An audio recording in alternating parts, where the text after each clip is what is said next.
નમસ્કાર, હું આદર્શ છું. આદર્શ education society welcomes you all here.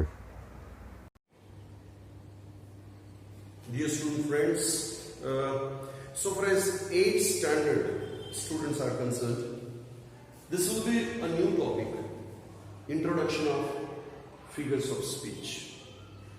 So far as 9th standard students are concerned, this time also they are having this a new topic, introduction of figures of speech.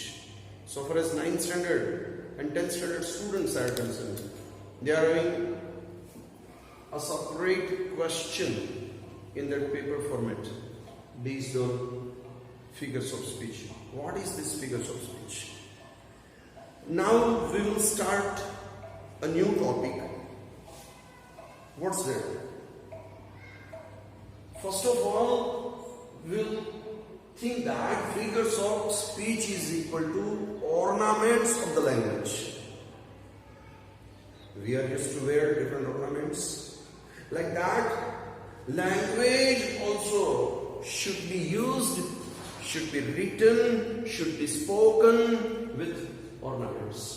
And these ornaments of language is equal to figures of speech. Why we have to use ornaments in language? This will be a question for all of us. Very simple idea. Ornaments will add an additional beauty to a girl, to a lady, to anyone. Like that, figures of speech adds beauty. And that beauty comes in language.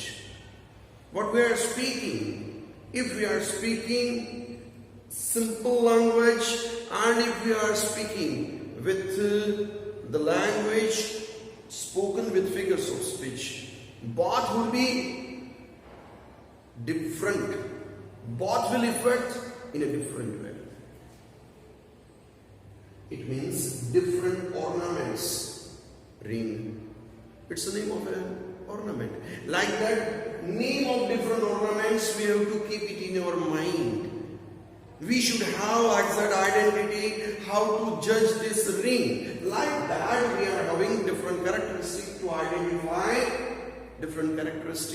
identify figures of speech. For that, we have to remember the names of different figures of speech. Got that? In different way, if I want to say, then what is told directly? The same thing can be told indirectly. What I want to say, I will say in this way, it's okay. If I will say in this way, the meaning is not changed. Same thing is told in a different way. And this different way is equal to figures of speech. This direct narration is not having any figures of speech. What is told directly, the same thing can be told indirectly and in a nice way. You will like it. Or in a lucid way. Smooth language would be used. And that smooth language, lucid language, interesting narration will affect you in a right way. That is equal to figures of speech.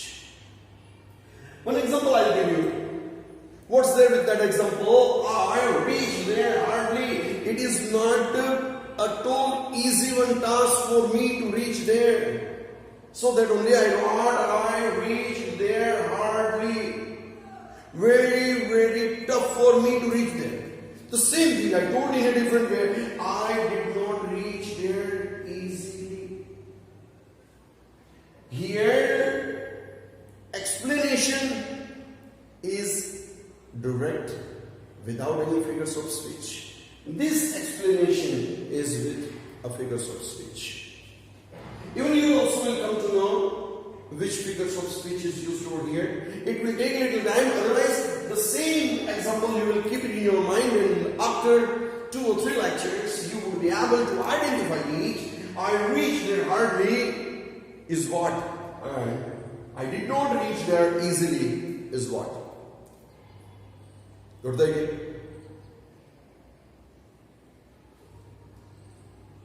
What I have done over here?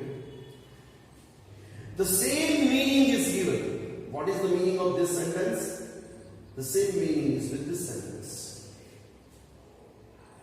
Meaning, total target meaning of the sentence is not at all changed. It's not at all changed. And yet,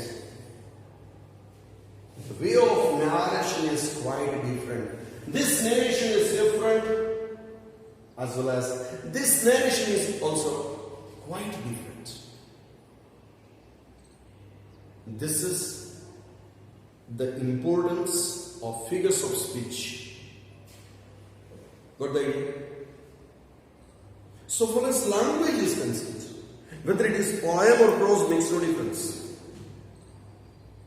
How it is in front of you, in a direct way or in a lucid way with quite different mode, with the use and usage of different figures of speech. That's important. This is the use and usage. This is the importance. And this is the learning what we have to in this part, figures of speech. Got the idea?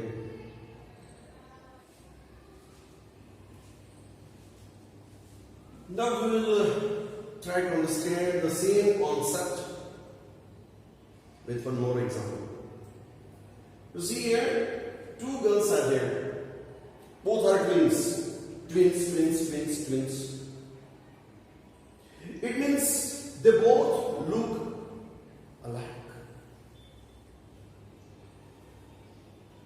Now, one girl is with ornaments. One girl is without ornaments. Once again, 2 girls are there. They are twins. One girl is with ornament, another one is without ornament. I will tell you which girl looks beautiful. Naturally, you will say that this girl looks very beautiful. Why is it so? Due to one reason, and the reason is what? The girl is with ornaments.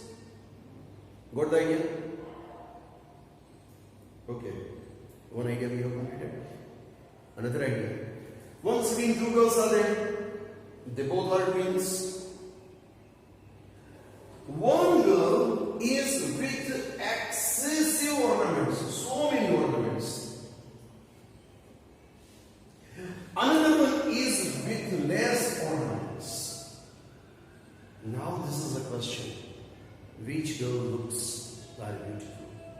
Naturally, you will say that this excessive ornaments will not add extra beauty, but that will snatch out, will take out the beauty from that girl.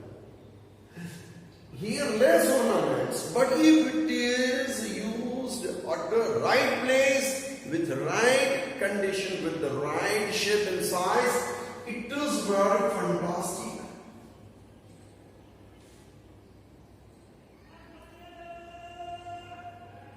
I have written here 2 girls.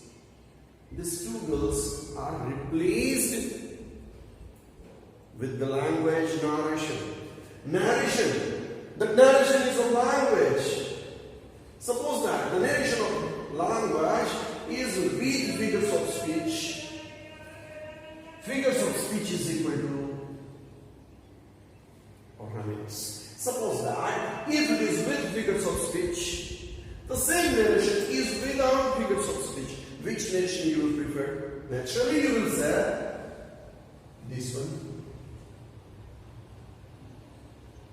Another same this concept is explained here. Language narration is there, And this language deals with excessive figures of speech.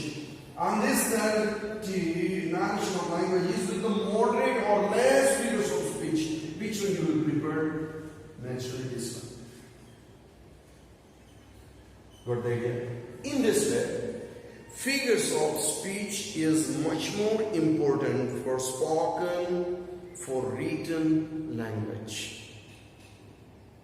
That gives additional beauty of your narration, additional beauty in your writings, additional appeal to the listener, additional appeal to the reader.